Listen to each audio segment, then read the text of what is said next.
Thank you for joining us on Crossroads Politics this week here on WTHR+. I'm Jenna. Webster, Destin, and Emily are off this week. This week we do begin with that recount that began in the close-watched Republican primary for Indiana's Senate District 23. Incumbent state senator Spencer Deary leads Paula Copenhaver by just 2 votes.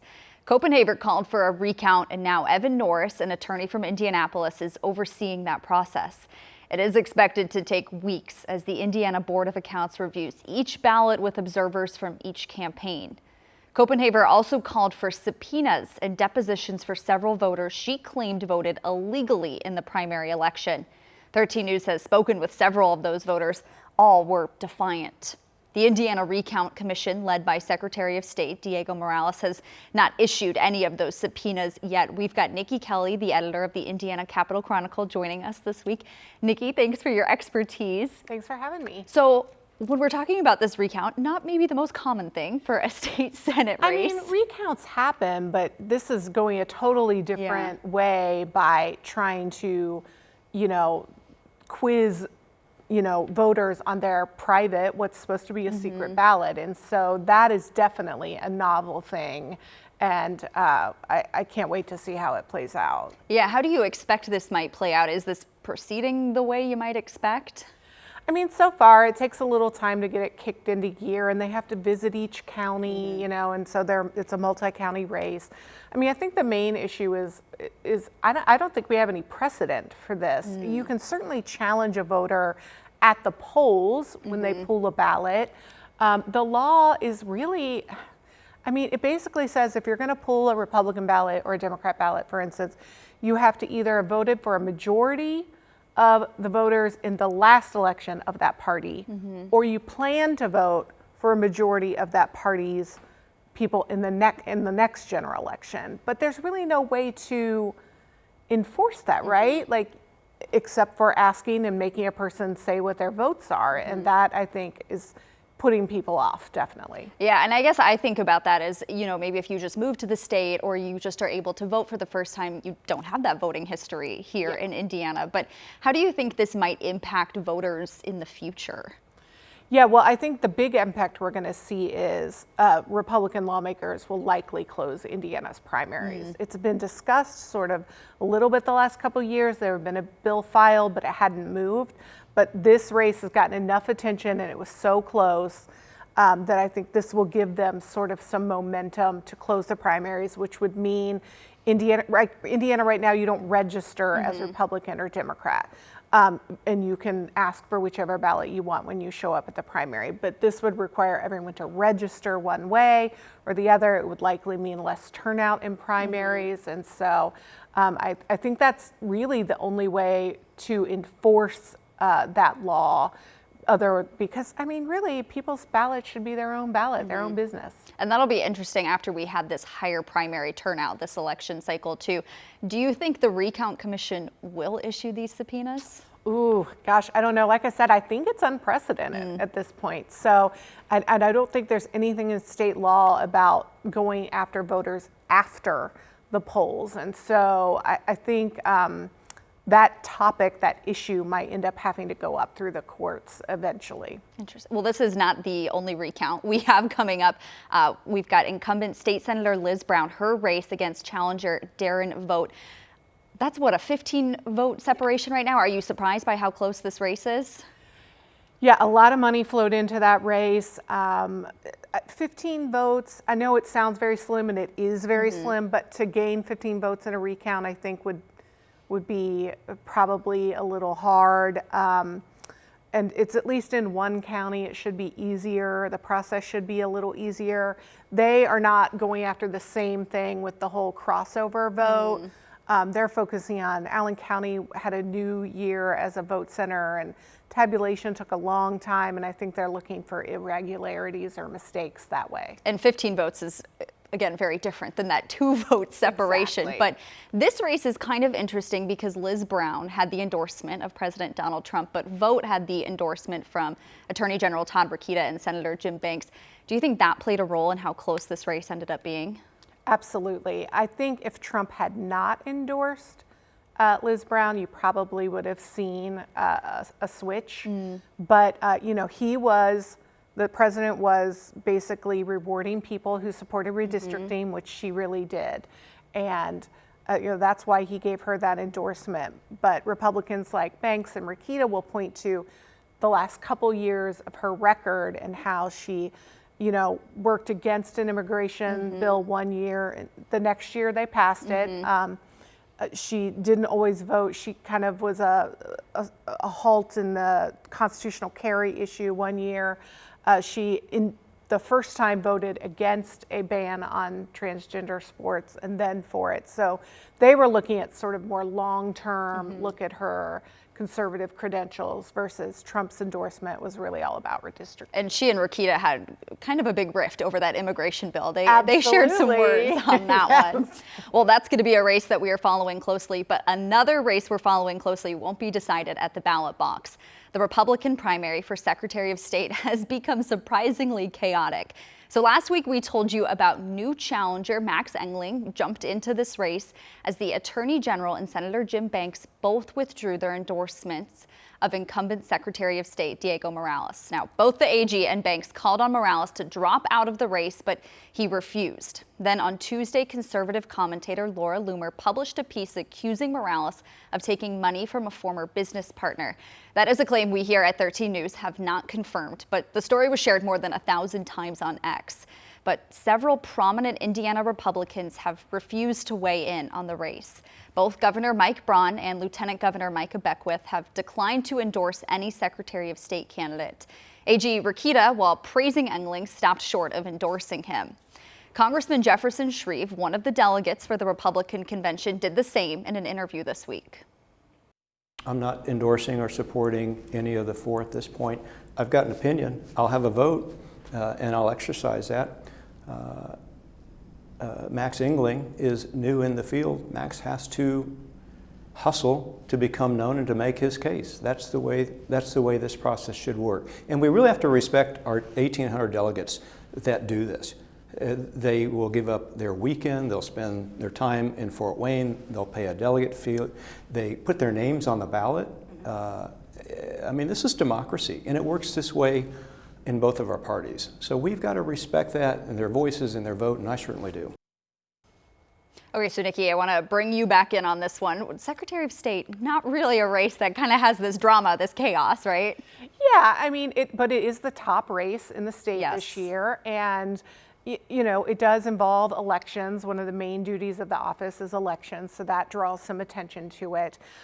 Fascinating last-minute entry by Max Engling, and the question is whether Diego Morales, who is known for working hard in the sense of visiting counties, having personal relationships with locals, will that be able to pull him through versus this sort of last-minute push for another option? Why should the average person care about the controversy involving the Secretary of State race? Well, I mean, obviously, this convention race is going to decide who you get to vote on in the fall. Especially, I think Republicans should care in the sense of, they want to try to hold on to, complete control of state government. Democrats should care because if Morales is not the nominee, that takes away their biggest quiver, right? Like they were hoping for a fall race where they could focus on the lack of integrity in that office and push their own nominee. And if it's not Morales, they kind of have to find a new focus. Yeah, I know primary election night, I was in Hamilton County with the Democrats at one of their watch parties, and they were really excited about the possibility of having maybe somebody younger like Bo Bai on the ticket to kind of help influence those down ticket races. So what is maybe the concern for Republicans if Morales stays in the race? I mean, if Morales stays in the race, the concern is that all his scandals will catch up with them and Democrats will control a statewide office again for the first time since, I think, 2017. And then you also got to remember we might have an independent candidate in former Indianapolis Mayor Greg Ballard. And there's a big concern that if Morales is still the nominee and Ballard is also on the ticket, that Republicans who are nervous about, Morales would vote for Ballard instead. just because they don't want to give the vote to Morales, but they're not really ready to go so far as to vote for a Democrat. And so that could be a whole nother wrinkle in the race. Yeah, so we've got some important dates coming up to tell you about. The Republican convention is in Fort Wayne, June 19th and 20th. The Democrats are going to have their convention here in Indianapolis a little bit sooner on June 6th. You've got Bo Bai and Blythe Potter that are competing for that nomination. And then even after the convention, it's going to be a crowded ballot, as we were just talking about, because Lori Schilling will be on there as a Libertarian, and former Republican mayor of Indianapolis, Greg Ballard, as we were just talking about, is trying to get enough petitions to put his name on there under the Lincoln Party. Do you think that'll happen? Yeah, I mean, I don't know for sure. I'm told that Ballard is, doing pretty well gathering signatures. I know me and some of my reporters have been out at various places, whether it be a farmer's market or rallies, seen people collecting signatures for Greg Ballard. Now, obviously, if I were them, I think they have to get like 37,000 signatures or something like that. If I were them, I'd get double, because you know that the Republicans and Democrats are going to challenge every single one of those signatures and try to not get them verified, because they don't want additional, competition in that race. What do you think is the most important thing that voters should be looking at heading into the conventions this month? What should they be paying attention to? Gosh, I mean, at this point, it's up to the delegates, and then these are going to be, because these aren't public campaigns, they're talking to them on their cell phones, and they're Zooming with them, and they're meeting them at meet and greets. So we're not going to get to hear sort of larger platform issues and that kind of thing until a little later in the summer. Gotcha. We're going to take a quick break with Niki. We got lots more to come on Crossroads Politics. Gas prices have come down, but are still way up from February. So does the governor have room to maneuver when it comes to his gas tax holiday? There was no transparency whatsoever around the subsidy. Plus, data centers have been sold as an economic boom, but 13 Investigates is uncovering what the massive projects are costing the state. A minor increase in the eyes of an assessor can literally mean putting food on the table or not. But first, Governor Braun holds a ceremonial signing for a new law helping veterans with their property taxes. That's next on Crossroads Politics.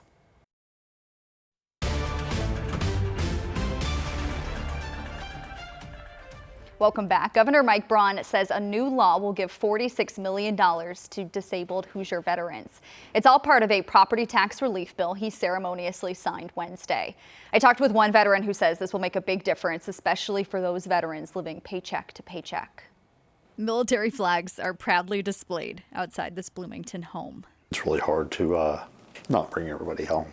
Theron Thomas is a retired sergeant major, having served 30 years. Including combat during Iraq. He's considered a 100% disabled veteran. And I'll tell you, when I got my rating, it was a very emotional thing, because I think a lot of us that have those ratings just don't realize how tore up you really are. Over the years, he's seen his property assessment go up and up, but he didn't always qualify for all the tax credits available to disabled veterans. At times because he had a lower disability rating, more recently because his home's value was over the state's $240,000 cap. Wednesday morning, Governor Mike Braun signed into law a bill so 100% disabled vets won't have to pay property taxes on their homes. The fact that veterans don't have to rent their property from the government anymore, 100% total disabled veterans, I think is a big deal. That $240,000 cap impacting Thomas doesn't matter anymore either. We were seeing veterans lose their benefits because the value of their home was increasing, and this bill fixes that. There's a lot of veterans out there living VA check to VA check.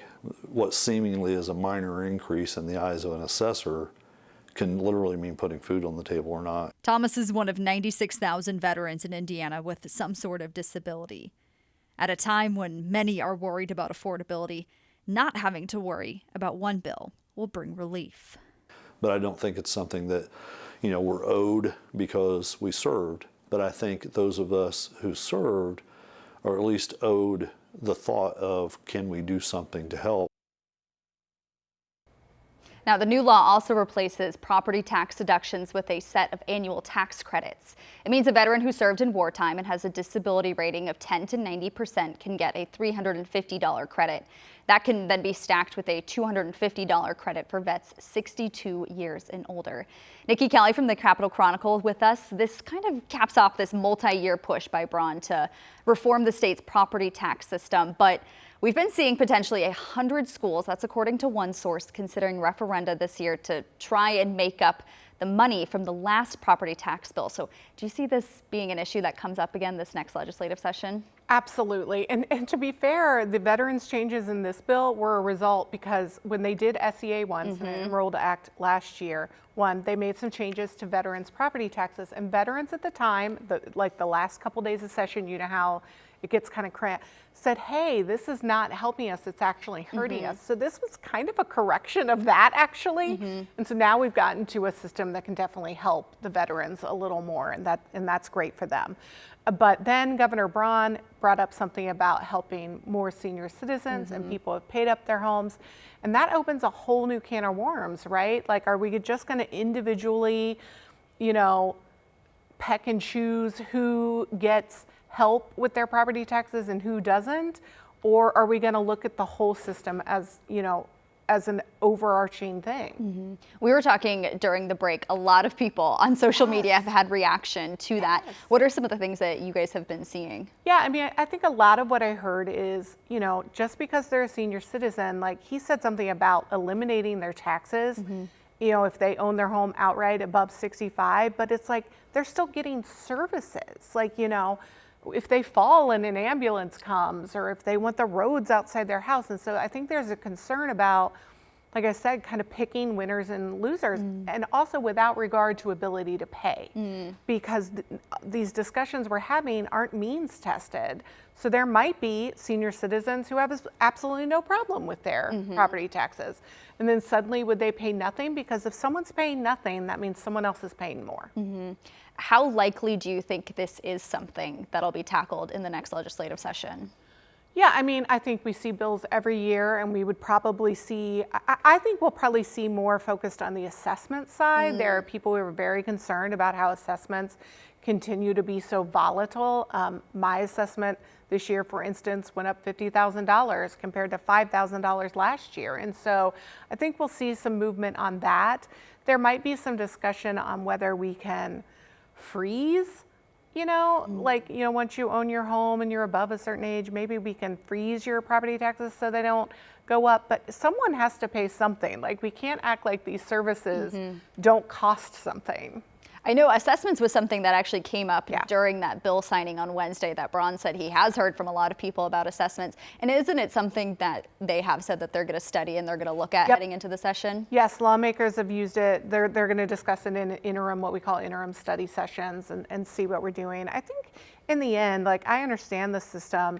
If a bunch of homes in your area that are similar to yours are suddenly selling for more money, that means your I guess worth of your property is going to go up. But it's sort of veiled, right? You have to rely on that assessor to tell you that, unless you want to pay for an appraisal and see if you can fight it, which we've done in the past, and it worked. But that's a gamble to pay for something to hope to prove that my house isn't worth as much as they say. Well, Niki, I know a lot of people are probably going to be keeping an eye on that in the next legislative session. The other thing that everybody is kind of keeping their eye on right now is gas prices. So Indiana's gas tax suspension may be extended next month. Right now, it is scheduled to end June 7th. However, Governor Braun says there may be some flexibility to extend the suspension under Indiana's energy emergency law. Right now, state gas sales tax and the excise tax are suspended, saving you about 59 cents a gallon. So, Niki, if Governor Braun does extend this gas tax holiday, he's coming up on the end of Indiana's law that says he's able to do that. So, what kind of might happen with that? Yeah, this is a little confusing, but basically it comes down to this. Governor Braun had the option of suspending for up to 60 days and then one renewal of another 60 days. For whatever reason, he chose 30 days, right? So he did a 30-day and then he renewed it for another 30 days. The law is very clear that he can't renew it again without legislative approval. But there's some discussion in there about, like, if he had done it for 60 and 60, that would be 120 days, so we should be able to do it for 120 days. I mean, in the end, you'd have to have someone who would, file a lawsuit and try to challenge it, and that obviously wouldn't be popular.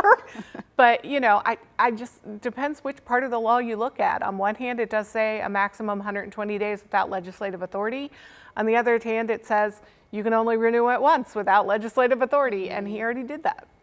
Well, I mean, gas prices, everybody's been talking about those, so I'm sure people would love to be paying a little bit less. But despite months of negotiation, Washington and Tehran have not been able to agree on anything beyond ceasefire extensions so far. So do you expect the governor to face pressure to maybe call a special session to be able to extend these gas taxes? I really doubt they would call a special session. First of all, the gas tax suspension, while very popular, means we're losing a lot of money. Yeah. I mean, on one hand, you could argue when it was the sales tax only, you could say, well, prices were higher than we expected, so we're actually ahead.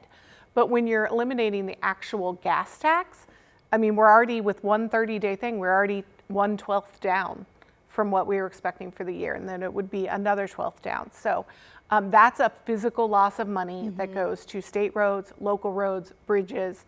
So, that's a big deal. Yeah, that'll be interesting to see as we get further down the line how not having that gas tax kind of impacts some of our projects. Something that maybe we haven't gotten too much of an answer on to this point.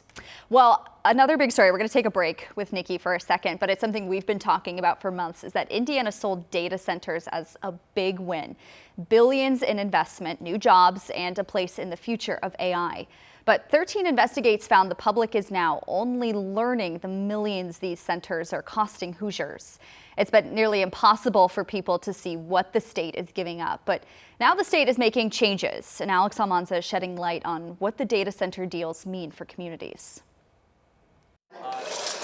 This classroom in New Prairie High School is an example of Amazon's investment inside a STEM classroom. The school's new Amazon Think Big space gives students hands-on access to robotics, cloud computing, even a podcast studio. Sophomore Lee Gustafson says the space is a blessing. My pathway is a digital design, and I do photography, videography, and we don't have a dedicated space to this yet.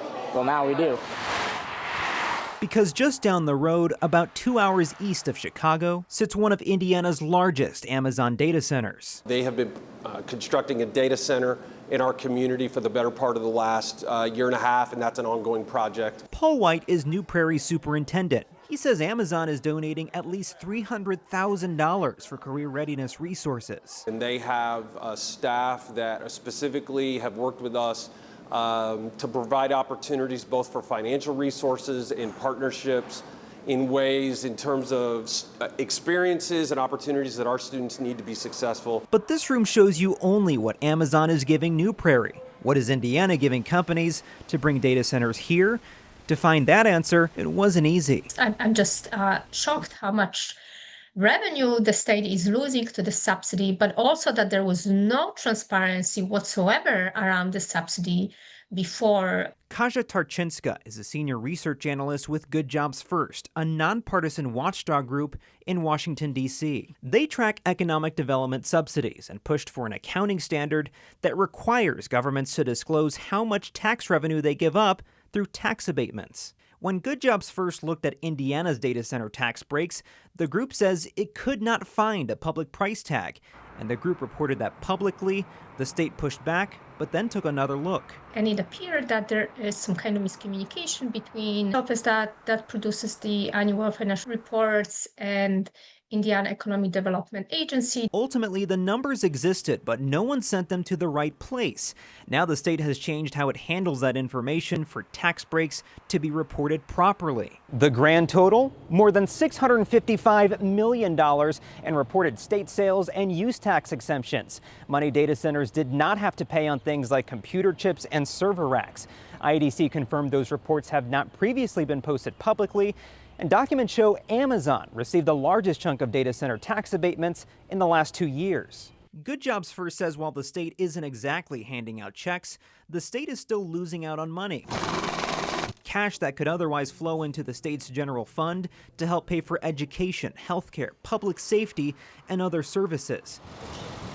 Local leaders in St. Joseph County, where Amazon's data center is being built, say there's another side to the ledger. Bill Shalliel is the county's executive director of economic development. He says the county had to compete for Amazon's investment. The way they explained it to us is they had a pitcher of water and they were going to pour the water out over different communities. The amount of water that got poured here was based off of incentives, opportunity, power, land, all those kind of things. Shalliel says before Amazon, the land generated far less tax revenue. We might not have gotten that investment at all. So you got to balance nothing versus something. And so again, I think from the long term, the benefit that that project will bring, where it's being developed and other things it's bringing with it will be huge there, as will the other projects. The county argues without the incentives, the project may not have come here.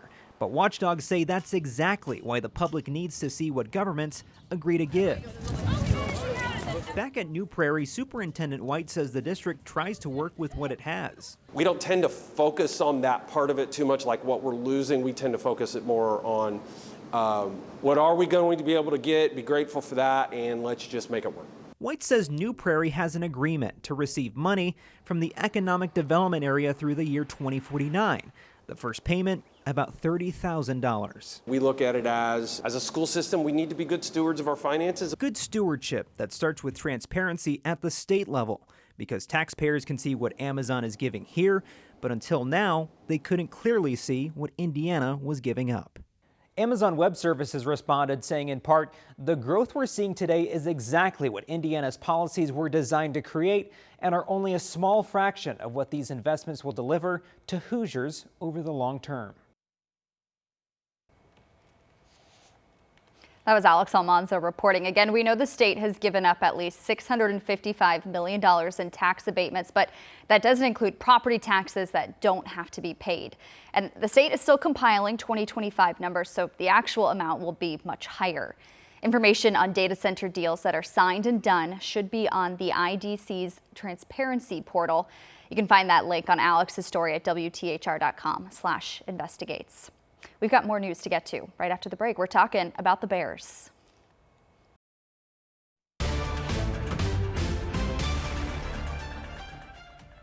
Welcome back. This Sunday is the deadline for Illinois lawmakers to pass a bill which could keep the Bears in Illinois.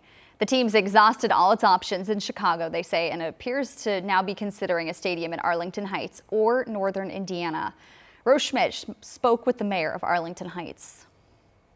It's either Indiana or Illinois. So as Illinoisans, we should be working hard to keep them here. As Arlington Heights Mayor Jim Tenalia leads the charge to bring the Bears to the suburbs, he's confident the Illinois General Assembly will pass the mega projects bill this week. It would give the Bears property tax breaks on a new stadium. I'd like to make sure we get it done. And so if it takes till 11:59 p.m., that's what it takes. I'm good with that. The deadline is May 31st, but lawmakers will consider several other big ticket items like AI regulation, the budget, Governor Pritzker's build plan for affordable housing, and data centers. Chicago Mayor Brandon Johnson wants the Bears to stay in the city, but says his current priority in Springfield is progressive revenue. And it's unfortunate that corporate interests have dominated this particular session. The digital ad tax, there's still time to pass that. A billionaire's tax, there's still time to pass that. As for stadium, the Bears have reiterated that Chicago is not a viable site. If everybody just got on board with that, maybe we'd have a better chance of this happening sooner than later. I think it's a bit of a distraction.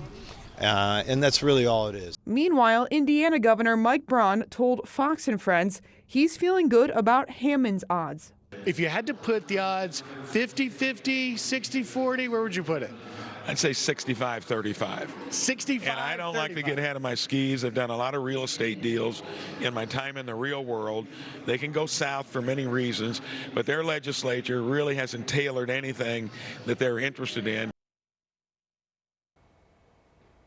Chicago's mayor is spending most of this week in Rome, where he's actually meeting with the Pope. Despite his opposition to a privately owned stadium, the mega projects bill could benefit Chicago by offering tax breaks for developers who build projects larger than $100 million. Of course, the Pope himself is a Chicago guy, and that city's mayor says during a discussion about converting someone to root for the Cubs, the pontiff agreed with him on where the Bears belong. Well, look, I think at this particular juncture in his life, to spend time trying to convert someone to root for a different Chicago team, I do know one thing that we're all on the same page about, is that the Pope believes, like I believe, that the Bears belong in Chicago. All right, bringing back Niki on this one. I remember when this came out around Christmas time, and it felt like Indiana was just throwing their hat in the ring. It was kind of a negotiating tactic by the Bears is what everybody thought. But if Illinois doesn't pass this, do you think the Bears pick up and move to Hammond? Look, I think that's a very real possibility. Like, if they don't pass anything that's helpful to the Bears, I think the Bears don't have a lot of choice but to move here. Now, the issue is whether if they pass sort of a half measure, then that's going to put the Bears in a tough spot to have to really weigh their pros and cons. I do agree, though, that the Chicago part of this has long been dead. Yeah. Let's move on. It's not happening in Chicago. Yes. It's either going to be Arlington Heights or Hammond. And I honestly hope that, lawmakers just get this done in the next couple days and a decision is made and stop dragging everyone around and just sort of move forward, because it's not good to have this discussion be going on this long. Well, and I think Arlington Heights was the location before Hammond even Absolutely. came up. It was never a Chicago or Arlington Exactly. Heights. It was, we are moving to Yes. Arlington Heights. I know we don't cover Illinois politics. We're not down in Springfield for their legislature, but how much do you think it seems maybe this infighting between Chicago and Arlington Heights could be impacting getting this bill passed? Yeah, I don't know. I think the bigger issue is, some numbers came out this week that really looked at the impact of that bill and how much property taxes would be given up or, quote, shifted. And I think a lot of people are very concerned about that. They don't see a lot of upside for Chicago residents or Illinois residents. And so then the question becomes, well, do you just make it a Bears issue as opposed to a larger mega projects bill? Then it's just a subsidy. So, there was a lot of discussion this week about negative discussion about that bill. And so we'll see if they can get the votes together to do it, if they strip it down to a slightly less palatable or more palatable issue. But then there's the question of whether that's good enough to satisfy the Bears. Yeah. What do you think is the biggest difference between what Illinois is offering versus what Indiana is offering? Well, we have just a completely different property tax system. And so obviously I think the Indiana offer is financially better for them, but giving up your Illinois roots as the Chicago Bears is a really hard thing to accept. And so they're going to try to hold on to that as long as there's some sort of progress made on this bill. How big of a win is it for Governor Braun if the Bears move here to Indiana? Massive. Yeah. If they would move here, absolutely massive, especially since in the beginning, I do think it was a negotiating tactic. Oh, that's what I thought. And I thought it was a whole joke. Somewhere along the way, it became like a real possibility. Yeah. Well, it's going to be something, we're going to see all the chatter about it on social media. Everybody's got an opinion on it. It's going to be interesting. I don't want to have to be up at midnight on Sunday night watching to see if they pass this bill. It's going to be interesting to see what the Bears decide. A lot of fans out there, I'm sure, going to be watching this one very closely. Niki, thank you as always for your expertise. Always appreciate it. That's going to do it for this week's episode of Crossroads Politics. I'm Jenna Webster. For Niki and all of us here at 13 News, thanks so much for watching. We hope we see you next time.